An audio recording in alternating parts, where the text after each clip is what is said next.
မင်္ဂလာပါနိုင်နိုင် sport အနေနဲ့ကြိုးလိုပါတယ်ဒီနေ့မှာ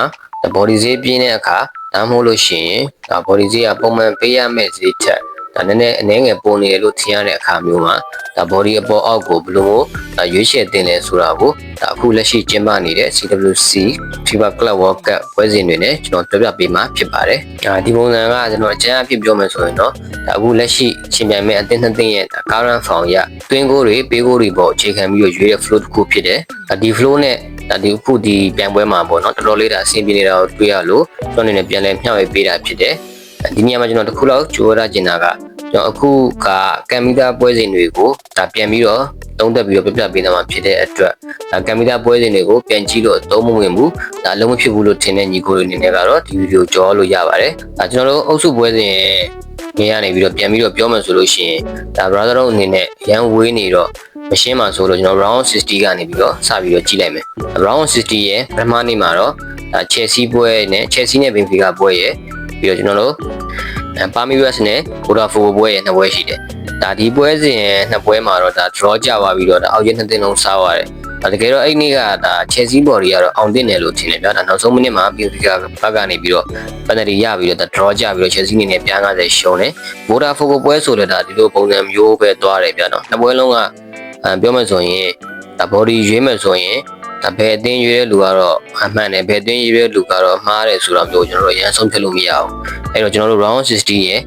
့ဒုတိယပွဲစဉ်တွေကနေပြီးတော့ကျွန်တော်စပြီးကြည့်လိုက်မယ်ကျွန်တော်တို့ round 60ဒုတိယနေ့မှာ PSG နဲ့ Miami ပွဲရဲ့ Flamengo နဲ့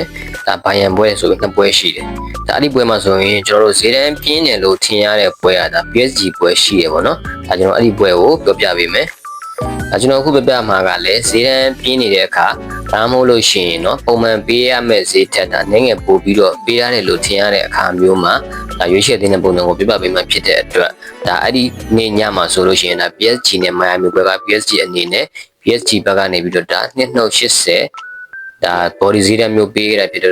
အနည်းငယ်ပြင်းရှားတယ်လို့ကျွန်တော်တို့အနေနဲ့ရေဘူးအဖြစ်ကြည့်လို့ရတယ်ဒါဆိုရင်အပေါ်အသင်းအောင်နေရရှိလားအောက်ကြီးစားနိုင်ရင်ရှိလားဆိုတော့ကျွန်တော်ကြည့်မယ်ဆိုလို့ရှိရင်current form ရကျွန်တော်ကြည့်ပြီးဆုံးဖြတ်မှာဖြစ်တဲ့အတွက်ကျွန်တော်တပန်းအနေနဲ့ PSG ကိုကြည့်မယ်ဆိုလို့ရှိရင် PSG အနေနဲ့ရှေ့မှာကစားခဲ့တဲ့ပွဲမှာဆိုရင် USA ကလပ်အသင်းဖြစ်တဲ့CDS ဆောင်းနာကိုသူတို့0နဲ့နိုင်တယ်အဲ့ဒီရှေ့မှာဆိုရင် Botafogo 0နဲ့ရှုံးတယ်0နဲ့တပွဲနိုင်တာတယ်0နဲ့ပွဲရှုံးတာတယ် PSG အရှင်းနှစ်ပွဲမှာတစ်ဖက်က Miami ကိုကြည့်မယ်ဆိုလို့ရှိရင်ကျွန်တော်အုပ်စုပွဲစဉ်အရှင်းနောက်ဆုံးပွဲမှာ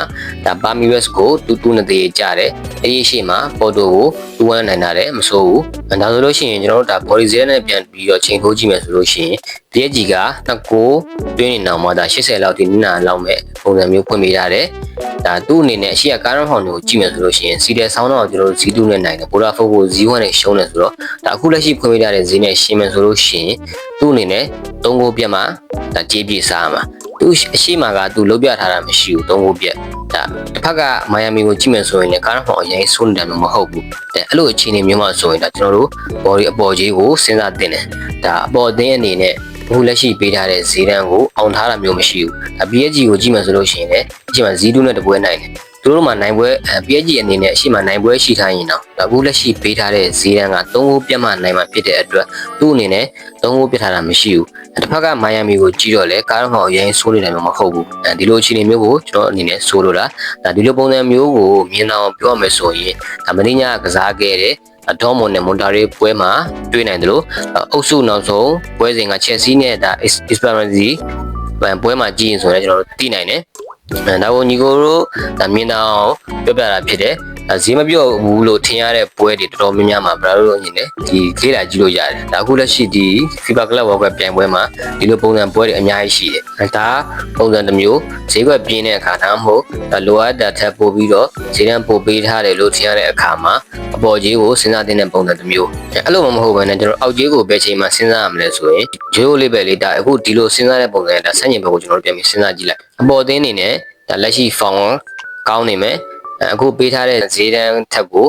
ပို့ပြီးတော့အောင်နိုင်တဲ့တွင်းကိုမျိုးတွေကိုတွင်းပြထားတယ်အောက်သင်းကတော့သူကသူဖောင်းတော့မစိုးဒီလိုအခြေအနေမျိုးဆိုရင်ခုနပြောတဲ့ပုံစံနဲ့အခြေအနေမျိုးဆန့်ကျင်ပဲဖြစ်သွားပြီဥပမာအနေနဲ့ကျွန်တော်ပြောမယ်ဆိုရင်ခုနေ့ကကန်သွားတဲ့ Man City နဲ့အေဟေလာပွဲမှာဆိုရင်ကျွန်တော်တို့တွေ့ရတယ်အေဟေလာအသင်းအနေနဲ့ ဖောင်မဆိုးကောင်းတယ်ဒါအုပ်စု3ဘက်မှာဒါ real နဲ့ 7 ဘက်ကိုသူတို့တည်ကြပြီးတော့ပချူကသူတို့2စီးနဲ့9တယ်ဒါမန်စီးရီကိုကြည့်လိုက်တော့ဒါအုပ်စုပွဲစဉ်မှာသူတို့2စီးနဲ့တပွဲနိုင်တယ်6စီးနဲ့တပွဲနိုင်တယ်ဒါတို့ဒါနိုင်တဲ့အသင်းတွေကတော့ဒါရိုင်းပြပလောက်တဲ့အသင်းမဟုတ်ဘူးဒါပေမဲ့ဒါကျွန်တော် current form ရကြည့်ပြီးပြောတာဖြစ်တဲ့အတွက်ဒါသူ2စီးနဲ့တပွဲနိုင်တယ်6စီးနဲ့တပွဲနိုင်တယ်နောက်ဆုံးမှာဂျူဝင်းကို2-5နဲ့သူတို့နိုင်ထားတယ်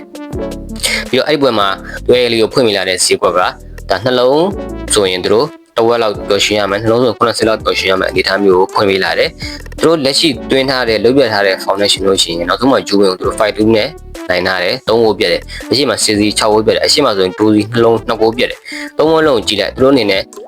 နှလုံးပြတ်ရင်အခုအပြည့်နီးပါပြောရှင်းရမယ်တဝက်လောက်ပြောရှင်းရမယ်စီးတမ်းမျိုးကိုပေးထားတယ်သူတို့လုပ်ပြထားတာကအချက်မကောက်ဘူးနောက်ဆုံးမှဂျူဝင်းကို3ဂိုးပြတ်တယ်အဲ့ဒီအရှိမဆိုရင်ဒါ6ဂိုးပြတ်နိုင်တယ်အဲ့ရှိမဆိုရင်သူ2စီးနဲ့နိုင်တယ်တစ်ဖက်က AA လေးကတော့မစိုးဘူးလို့ထင်ရတယ်ဒါအဲ့လိုပုံစံမျိုးမှာဆိုရင်ကျွန်တော်တို့အနေနဲ့ကဒါ body အောက်ခြေကိုစဉ်းစားသင့်တယ်ဒါက body အောက်ခြေကိုစဉ်းစားသင့်တဲ့ပုံစံတစ်မျိုးခုနကပုံစံမျိုးနဲ့အခြေအနေချင်းမတူဘူးဒါဒီလိုပုံစံနဲ့ဒါအောက်ခြေစားရတဲ့ပွဲစဉ်တွေလည်းဒီအခုလက်ရှိရှိမှနေတဲ့ဒါ FIFA Club World Cup ပွဲစဉ်တွေမှာရှိပါတယ်ဘာလို့လဲဆိုတော့ပြန်ပြီးတော့လေ့လာကြည့်လို့ရတယ်အောက်သင်းဖြစ်တဲ့ AA လေးအနေနဲ့မစိုးဘူးဒါဖောင်းကမစိုးကောင်းတယ်ဒါပေမဲ့တစ်ဖက်ကအပေါ်သင်းပြည့် CD ကိုကြည့်လိုက်တော့ဒါပိုတောင်ကျန်းနေတယ်ပိုတာတယ်ဒါဒီပွဲမှာကမန်စီအနေနဲ့နှစ်ဂိုးပြတ်လို့ရှိရင်တော့မှရပြီဆိုတဲ့အနေအထားမျိုးကိုပြထားတယ်ဒါပေမဲ့ तू ကအဲ့ချက်မကလုပ်ပြထားတဲ့ပုံစံမျိုးတွေကိုတွေ့ရတယ်ဒါဆိုရင်ကျွန်တော်အပေါ်ကြီးအောင်နိုင်ခြင်းနေတဲ့အတွက်ဒါကျွန်တော်အောက်ကြီးကိုစဉ်းစားလို့ရတယ်ဒါအောက်ကြီးကိုစဉ်းစားလို့ရတယ်ပုံစံတစ်မျိုးကျွန်တော်ဒီပုံစံတစ်မျိုးကိုအကျဉ်းအပြည့်ကြည့်မယ်ဆိုလို့ရှိရင်ဒါကအောက်သင်းရဲ့ current form ကမဆိုးဘူးဆိုတဲ့အချိန်မှာဒါအပေါ်သင်းရဲ့အခြေအနေကိုကြည့်ပြီးတော့ကျွန်တော်တို့ body အပေါ်အောက်ကိုဘယ်လိုစဉ်းစားသင့်လဲဆိုတာကိုညီကိုအနေနဲ့ဒါအခြေခံအဖြစ်သုံးလို့ရတယ်ဒါကပွဲတိုင်းတော့အလုပ်ဖြစ်မယ်လို့တော့ကျွန်တော်လည်းအမှမခံဘူးညီကိုအနေနဲ့ဒါပွဲရွေးဖို့တော့เนาะစဉ်းစားရခက်နေမယ်ဆိုတဲ့အချိန်မျိုးမှာလည်းကျွန်တော်ပြောတော့တဲ့အချက်လေးတွေနဲ့တိုက်ဆိုင်လာတဲ့အခါဒါသုံးကြည့်ပါ10ပွဲမှာ10ပွဲလုံးမနိုင်တော့မှဒါ10ပွဲလောက်ထိကတော့အလုပ်ဖြစ်ပါတယ်ဘလုံးပွဲရဲ့သဘောတဘာဝကိုရဒါဒီအမှတ်ပေးပွဲစဉ်တွေမှာလည်းအများသောအားဖြင့်ကဒါဒီ flow ကအကျိုးမရုပ်ဘူးဒါအခုဒီ FIFA Club World Cup ပြန်ပွဲမှာတော့ဒါကျွန်တော်တို့ဒီအသင်းကလည်းနဲတယ်ဒါရက်တူတူနဲ့ပတ်လေကန်နေကြတဲ့ပွဲပြိုင်ပွဲလေးဖြစ်တော့ဒါအများကြီးမရှိတော့ကျွန်တော်တို့အနေနဲ့ပို့ပြီးတော့မြင်သာစေတယ်ပေါ့ညီကိုအနေနဲ့ဒါပို့ပြီးနားလည်ပြီးတော့ပို့ပြီးရှင်းနေတယ်ဆိုလို့ရှိရင်ဒါအခုလက်ရှိဒါ CWC ပြိုင်ပွဲမှာဒီ flow ဝင်တဲ့ပွဲတွေအများကြီးရှိပါတယ်ဒါညီတို့အနေနဲ့ပြန်ပြီးတော့လေ့လာကြည့်လို့ရတယ်ဒါတကယ်ကစားနေတဲ့လူတွေတကယ်ဒီ football betting ကိုတကယ်စောင့်နေတဲ့လူတွေဆိုရင်တော့ဒါပြန်ပြီးလေ့လာသင့်ပါတယ်ဒါအကျိုးမရုပ်ပါဘူးဒါကတော့ဈေးတန်းပြင်းတဲ့လို့ထင်ရတဲ့အခါဒါမှမဟုတ်ပုံမှန်ပေးရမယ့်ဈေးတန်းထပ်ပို့ပြီးတော့ဒါနည်းငယ်ပို့ပေးနေလို့ထင်ရတဲ့အခါမှာစဉ်းစားမယ့်ပုံစံမျိုးဖြစ်တယ်ဒါပွဲတိုင်းတော့ဒါညီကိုနဲ့အလုပ်ဖြစ်မယ်လို့တော့အမှမခံဘူးဒါပေမဲ့ဒါကိုအခြေခံပြီးတော့ဗောနော်ကိုတွေးရင်တွေးတတ်တယ်လို့မျိုးဒါဒီပွဲကိုအနေနဲ့ဒါတုံးတက်ပြီးတော့စဉ်းစားလို့ရတယ်အခုကျွန်တော်ပြပြနေတာကညီကိုနဲ့ဒါရှုပ်ကောင်းရှုံနေနိုင်တယ်ဒါပြင်မှာလူချင်းတွေ့ပြီးတော့ရှင်းပြတာမဟုတ်တော့ကျွန်တော်အနေနဲ့ဒါတိတ်ပြီးတော့အားမရဘူးဒါတကယ်လို့ညီကိုတို့ဒါအဆင်ပြေနားလဲဆိုရင်တော့ဒါဈေးတန်းပြောတဲ့အခါမှာပေါ့ဒါ body အပေါ်ကိုဘယ်လိုမျိုးစဉ်းစားတင်လဲဆိုတာကိုကျွန်တော်နောက်ထပ်ဗီဒီယိုမှာဒါပြပေးသွားမှာပဲဗီဒီယိုလေးကိုဒါအဆုံးထိနှောက်ထောင်ပေးတဲ့အတွက်ဒါအားလုံးကိုကျေးဇူးတင်ရှိပါတယ်ဒီလိုဒါဘောလုံးဘက်တင်နဲ့ပတ်သက်တဲ့အကြောင်းအရာတွေဒါ football tip တွေဒီဘောလုံးဘက်ကိုဒါဘယ်လိုမျိုးကစားတင်လဲဆိုတာတွေကိုဒါတက်ဆက်ပေးသွားမှာဖြစ်တဲ့အကြောင်းဒါကျွန်တော်99 sport channel လေးကိုလည်းဒါ like and subscribe လုပ်ခဲ့ပေးဖို့အတွက်အားလုံးကိုတောင်းဆိုပါတယ်